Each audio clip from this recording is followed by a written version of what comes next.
सहनाववतु सहनौ भुनक्तु सह वीर्यं करवावहै तेजस्विनावधीतमस्तु मा विद्विषावहै। ओम शांति शांति शांति। वैदिक जीवन पद्धति की इस कक्षा में आप सबका हार्दिक स्वागत है, अभिनंदन है। यम नियम के बाद आसन की चर्चा हम कर रहे थे और विगत कक्षाओं में थोड़ी सी भूमिका आसनों के विषय में रखी थी, चर्चा थोड़ी सी की थी। आसन यद्यपि मुख्य रूप से दो ही प्रकार के होते हैं, एक ध्यानात्मक अवस्था में बैठ करके जो आसानी से किए जाते हैं, जो ध्यान के लिए विशेष होते हैं आसन, और एक जो शारीरिक सौष्ठव को बढ़ाने वाले होते हैं। हमारे शरीर की जो कमियां हैं, उन कमियों को जो आसन ठीक करते हैं, शरीर की वृद्धि के लिए, या बहुत शरीर भारी हो गया है, बहुत स्थूल हो गया है, तो उसमें कमी के लिए इन आसनों का अभ्यास किया जाता है। विशेष रूप से जैसे कहा था कि आसन तो ऐसे जितने जीव हैं उतने प्रकार के आसन हैं, और उसके विषय में कहा था कि आसनानि तु यावन्ति यावत्यो जीवनयोनयः चतुराशीति लक्षणम एकम एकम उदाहृतम ततः शिवेन पीठा नाम षोडशोनम शतम कृतम। ये गोरक्षक जो है ग्रंथ से लिया गया है। और इन आसनों के दो विधि बताई गई, दो प्रकार की व्यवस्थाएं हैं। एक तो शरीर के संवर्धन के लिए आसन किए जाते हैं, और दूसरा जो आसन का जो विधान है उसमें ध्यान धारणात्मक, जो हम अष्टांग योग में आसन पढ़ रहे हैं, उसमें मुख्य रूप से हम अधिक देर तक, दीर्घ काल तक बैठ करके समाधि को प्राप्त हो जाएं, उस आसन की विशेष चर्चा है। और ऐसे तो सैकड़ों आसन है, जैसे बताया गया कि शीर्षासन, सर्वांगासन, भुजंगासन, मयूरासन, पश्चिमोत्तानासन, धनुरासन, हरलासन, शलभासन। इसके जो सर्वपरिचित है, सभी लोग जानते हैं, सैकड़ों आसनों को परम पूज्य स्वामी महाराज कराते हैं, तो लोग इससे खूब परिचित है, तो ज्यादा यहाँ पर विस्तार देने की आवश्यकता नहीं है। केवल इतनी सी बात है कि हमको आसनों को समझ करके, ठीक ठीक विधि को जान करके उसका अभ्यास करना परम आवश्यक है। देखो, कोई बात जान ली, समझ ली, और जब तक उसको अभ्यास में नहीं लाएंगे तब तक उसका लाभ कुछ मिलने वाला नहीं है। इसलिए हम कोशिश करें, हम प्रयास करें, हम अभ्यास करें कि एक स्थिर आसन में बैठ करके उसका निरंतर अभ्यास करते रहें। आधे घंटे, 1 घंटे, 2 घंटे, 3 घंटे, कम से कम 3 घंटे का अभ्यास आधे घंटे 10 मिनट से आरंभ करें। एक आसन में 10 मिनट जो है दें, और फिर 20 मिनट, 30 मिनट, ऐसे आसनों के अभ्यास को बढ़ाते जाएं।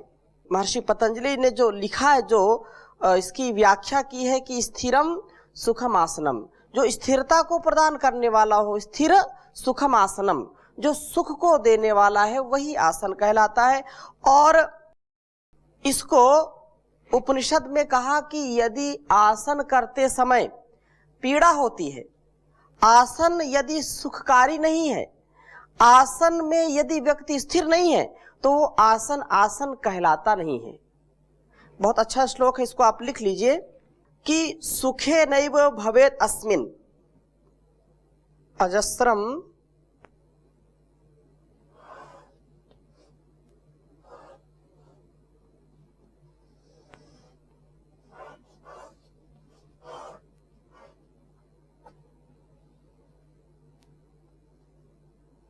ब्रह्म चिंतनम।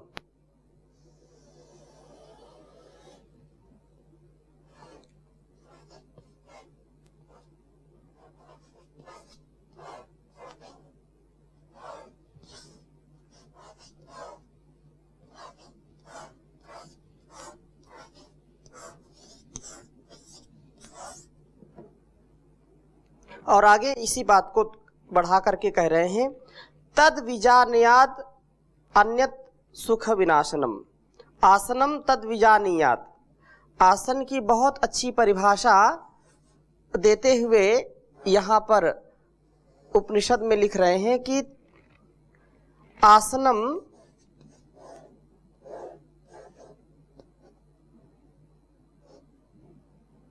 तद विजानीयात।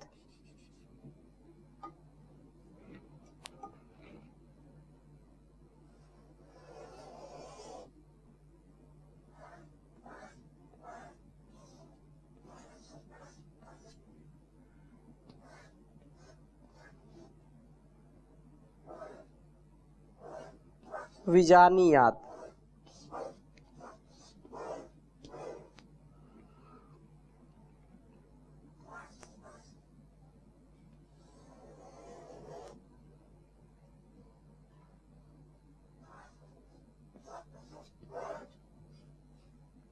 अन्यत सुख विनाशकम।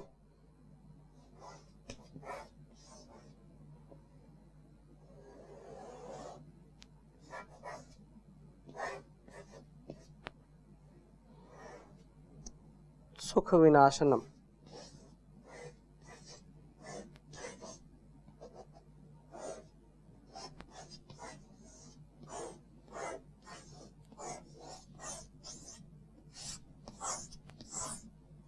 उच्चारण करेंगे, सुखेनैव भवेत् अस्मिन्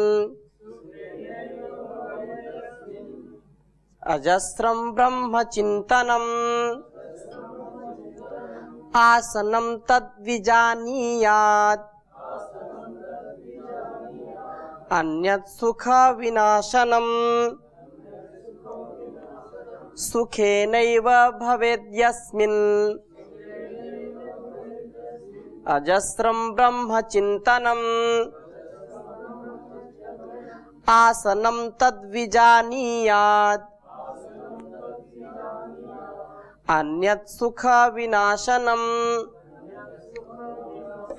कह रहे हैं सुखे नैव भवेत् यस्मिन्, जिस आसन को करने से सुख की प्राप्ति होती है, जो हमारे लिए बहुत ही सुखकारक है, जिसमें स्थिरता है, वह आसन है। सुखे नैव, सुख ही जिसमें मिलता है या सुख कारक जो आसन है, भवेत् अस्मिन् अजस्रम ब्रह्म चिंतनम, जिस आसन में हम बैठ करके बहुत ही सुख का अनुभव करते हैं, बहुत ही आराम का अनुभव करते हैं, और जिसमें दीर्घ काल तक बैठ करके उस ब्रह्म का चिंतन कर सकें, उस परम पिता परमेश्वर के गुणों का, उसके आनंद का हम पान कर सके, वही आसन कहलाता है, जो स्थिरता को प्रदान करता है और जो सुख को प्रदान करता है।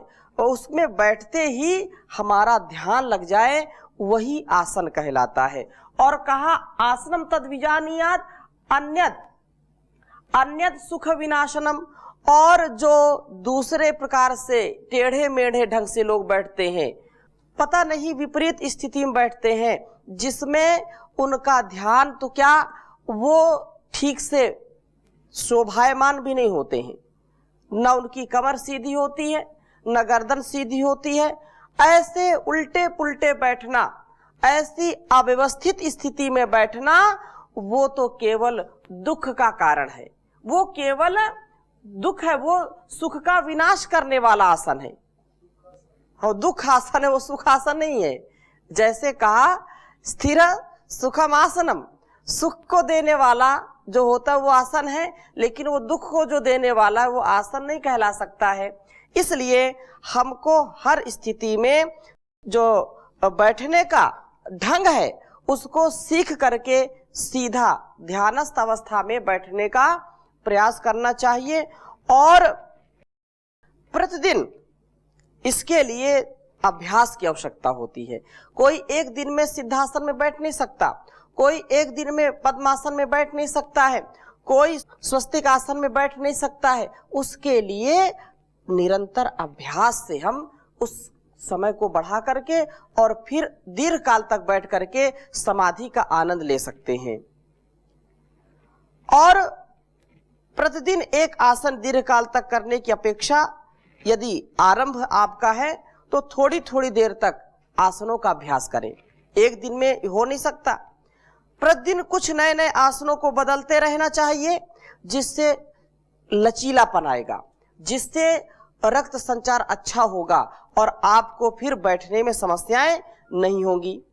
आरोग्यम भास्करात इच्छेद धनम इच्छेद हुतासनात् जानम महेश्वराद इच्छेद मुक्तिम इच्छेद जनार्दनात्। ये कहा कि जो आरोग्यता की कामना है तो आसनों में, क्योंकि दो प्रकार के आसन बताए हैं, एक शारीरिक संवर्धन के लिए और एक ध्यान के लिए। तो शारीरिक संवर्धन के लिए एक श्लोक कहते हैं कि यदि आप प्रत्येक दिन सूर्य नमस्कार के आसनों का अभ्यास करते हो तो उससे आपकी आरोग्यता बढ़ती है। आदित्यस्य नमस्कारम ये कुर्वन्ति दिने दिने जन्म जन्मांतर सहस्रेषु दारिद्र्यम नोपजायते।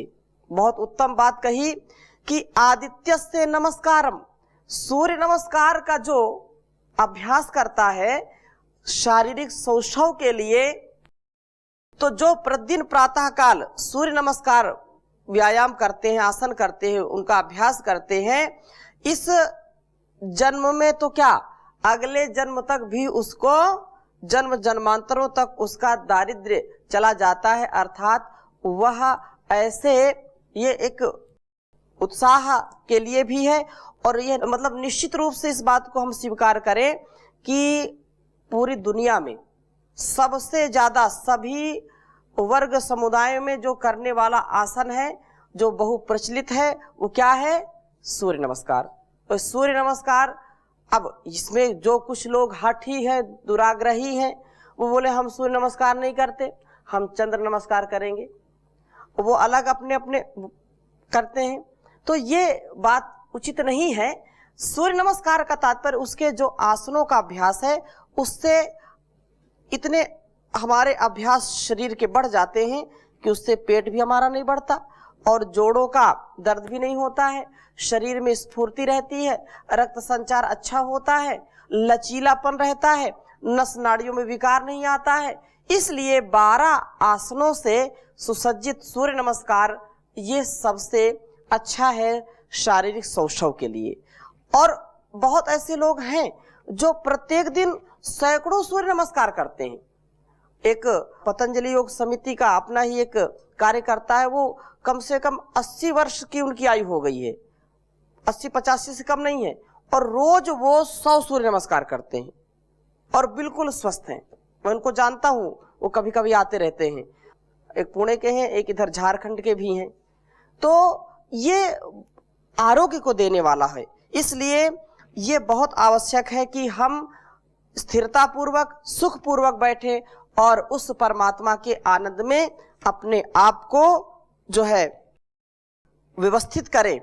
गीता में भी इसके प्रति बड़ा संकेत किया है और बहुत ही उत्तम बात कही है कि जो साम्य बुद्धि की प्राप्ति हेतु हमारी बुद्धि की शुद्धि कब होगी? जब हम ध्यान करेंगे, चिंतन करेंगे और उसके लिए हम ध्यानात्मक आसन में बैठेंगे। तो चित्तवृत्तियों के निरोध के लिए जो महर्षि ने लिखा है योगस चित्तवृत्ति निरोधा, वो तो करना ही है, लेकिन उसके अभ्यास के लिए हमको ध्यान करना है और ध्यान के लिए हमको स्थिर होकर के बैठना पड़ेगा, स्थिति हमारी बनानी पड़ेगी अपने आप को। तो जो पातंजल योग की यह साधना तो सभी के लिए है, चाहे वह गृहस्थी हो, सन्यासी हो, ब्रह्मचारी हो, चाहे कोई नेता हो, अभिनेता हो। आज योग से कोई अपरिचित नहीं है। परम पूज्य स्वामी जी महाराज ने एक नए युग का जो है आह्वान किया है और वह दुनिया में एक नई सोच पैदा कर दी है, जिससे लोगों के तन और मन के रोग मिट रहे हैं, आदि और व्याधि की समाप्ति हो रही है, समाधि की प्राप्ति हो रही है। समाधि समाधानम। इसलिए आप पार्क में जाते हैं, कहीं घूमने जाते हैं शहरों में, या यहाँ तक कि छोटे छोटे गांवों में भी लोग आपको मिल जाएंगे प्रातःकाल सिद्धासन पद्मासन में बैठे, कोई वाह्य प्राणायाम कर रहे हैं, कोई अनुलोम विलोम कर रहे हैं, कोई भस्त्रिका, कोई कपालभाति, कोई ध्यान कर रहे हैं।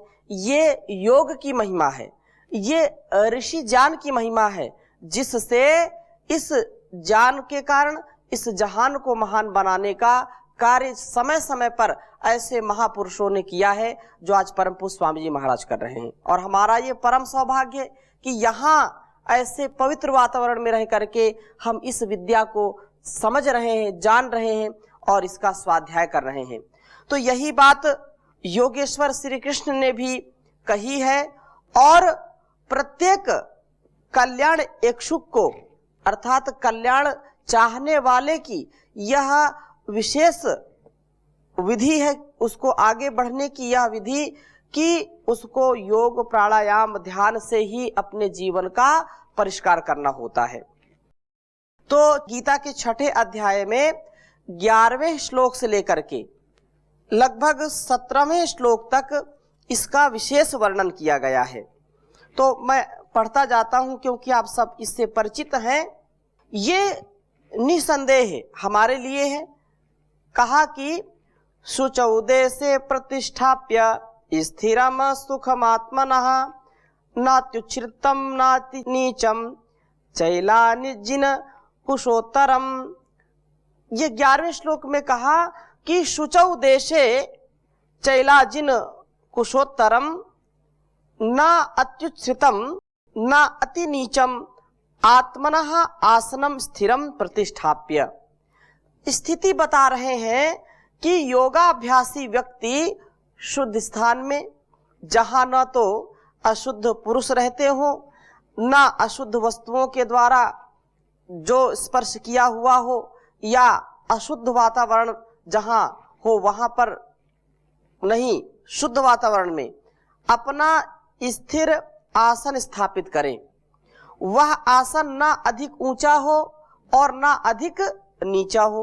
उस पर पहले दर्भ, फिर मृगशाल आदि और वस्त्र बिछावे। ये पहले की बात थी। अभी आप जैसे कंबल है, मखमली कोई वस्त्र है, या जो सुखकारक आसन है उसको बिछा करके आप योगाभ्यास को आरंभ कर सकते हैं। और 12वें श्लोक में कहा तत्रैकाग्रम मनः कृत्वा यथा चित्तेन्द्रिय क्रियः उपाविश्यासने युञ्जाद् योगम आत्मा विशुद्धये। कहा कि तत्र आसने उपविश्य यत चितेन्द्रिय क्रियः मनः एकाग्रम कृत्वा आत्मविशुद्धये योगम युञ्जात्।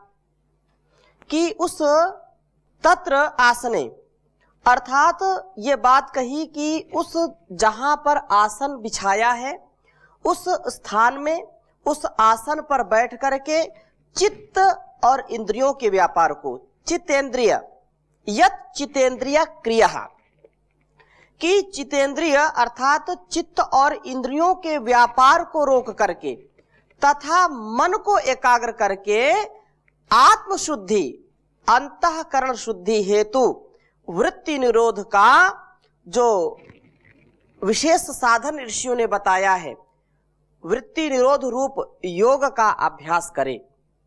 बिना अभ्यास के हमारा जीवन कभी अच्छा हो नहीं सकता है। और चित्त वृत्तियों का निरोध का तात्पर्य यहाँ पर इतना ही हमको लेना चाहिए कि जो अधर्म है, जो अन्याय है, जो अशुभ है, जो अविद्या है, जो अहंकार है, जो अकल्याण है, उससे हम बचें। उन पर हमारी जो सोच है या जो ऐसे विचार हैं उनसे हम बच करके जो शुभ है, जो धर्म है, जो न्याय है, जो कल्याण है, उसका हम चिंतन करें, उसका हम व्यवहार करें, जिससे अपने जीवन को और इस जगत को दिव्य बनाने का कार्य करें। अपने शुभ संस्कारों का परिष्कार करें, कुछ संस्कारों का तिरस्कार करें। यह चित्तवृत्ति निरोध का संकेत हमको समझना चाहिए। और ऐसा ही होता है, जो व्यक्ति ऐसा जैसा ऋषियों ने बताया है वैसा अपने जीवन में उतारता है। इसी को आगे कहा 13वें श्लोक में, समम काय शिरोग्रीवम धार्यन् चलम स्थिरः संप्रेक्ष नासिकाग्रम स्वम दिशाश्चलानवलोकयन्। कहा कि काय शिरोग्रीवम समम अचलम धारयन् च स्थिरः स्वयं नासिकाग्रम संप्रेक्ष्य दिशा अन अवलोकयन। कि काया सिर और गले को अर्थात स्थिर होकर के अपने शरीर को, काया को और पीठ को, गर्दन और मस्तक को सम अर्थात सीधी रखना, अपने मेरुदंड को, अपनी जो है गर्दन कमर को, शरीर को क्या करना है, सम करना है, बराबर करना है, सीधा रखना है और सीधी खड़ी रेखा में रख करके तथा उसको निश्चल, चलायमान नहीं करना, चंचल नहीं करना, निश्चल धारण करता हुआ दृष्टि को इधर उधर ना घुमाकर, जैसे कोई अपनी नाक की नोक पर दृष्टि जमा करके त्राटक करता है, ऐसे बिल्कुल स्थिर हो जाना, ऐसे बिल्कुल अपने आप को स्थिर रखना, इधर उधर दाएं बाएं ऊपर नीचे नहीं देखना। अक्सर ऐसा होता है, जिनका अभ्यास नहीं होता है उनको बोलो ध्यान करो तो वो ध्यान नहीं कर पाते। क्यों? क्योंकि इतना मन उनका चंचल होता है, कभी अभ्यास नहीं करते हैं और बिना अभ्यास के ये सिद्ध नहीं हो सकता। उनको बोलो कि हम आपको पैसे देंगे, आप सीधा बैठ करके ध्यान करो, रुक ही नहीं सकते। वो एक क्षण उनको बेचैनी होने लगती है। क्यों? क्योंकि ऐसे उन्होंने अपने संस्कार बना लिए हैं। कुछ ऐसे होंगे जो ध्यानात्मक अवस्था में बैठते हैं और बैठते ही उनका ध्यान लग जाता है। क्यों? क्योंकि उन्होंने ऐसा अभ्यास किया है, उन्होंने ऐसे संस्कारों का परिष्कार किया है, संस्कारों को पोषित किया है। इसलिए जैसे हम संस्कारों से युक्त होंगे वैसे ही हमारे व्यवहार होंगे, उसमें कोई संशय नहीं है। और 14वें श्लोक में यह बात कही, प्रशांतात्मा विगतभीर्य ब्रह्मचारी व्रते स्थितः मनः संयममच्चित्तो युक्त आसीत् मत्परः। प्रशांतात्मा विगतभीर्य ब्रह्मचारी व्रते स्थितः मनः संयममच्चित्तो युक्त आसीत् मत्परः। कह रहे हैं कि ब्रह्मचारी व्रते स्थितः विगत भी प्रशांतात्मा युक्त मनः संयम्य मच्चितः मत्परः आसीत्। कह रहे हैं कि ब्रह्मचारी के व्रत में स्थित भय रहित विगत भी, अर्थात विगत भी चला गया है भय, जिसके अंदर से भय चला गया हो, किसी प्रकार का कोई भय ना हो, जो अभय हो जाता है, उसी प्रकार से स्थिर दृष्टि होकर के शांत अंतःकरण भय रहित ब्रह्मचारी व्रत में स्थित होकर के, क्योंकि बिना ब्रह्मचारी के, बिना ब्रह्मचर्य के और बिना ब्रह्म भाव के, बिना उसके हम धारणा के उस कार्य को कर नहीं सकते। ब्रह्म का आधान हमारे जीवन में हो, हम ब्रह्मचारी बने, हम ब्रह्म में विचरण करने वाले बने, ब्रह्म की खोज में लगे, तब जाकर के सिद्धि की प्राप्ति होती है।